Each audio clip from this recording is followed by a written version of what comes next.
السلام عليكم ورحمة الله وبركاته. إنا لله وإنا إليه راجعون. بلغنا بكثير من الحزن والأسى نبأ وفاة السيد بلال دمرجي الساكن بولاية أندية حي بالزيوش سابقا وحاليا بالحي السكني الجديد بعين الجردة.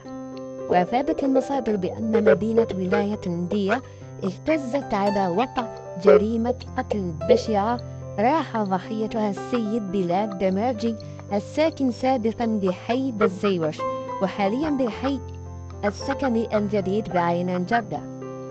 تم طعنه بسكين حتى فارق الحياة، وبحسب المصادر فقد وقع الحادث الأليم بسبب مناوشات أو ضجيج في العمارة، حيث لم نسبر القاتل وصعد إليه إلى البيت ووجه إليه طعنات. وما تزال التحقيقات متواصلة من طرف المصالح الأمنية للكشف عن ملابسات الحادثة.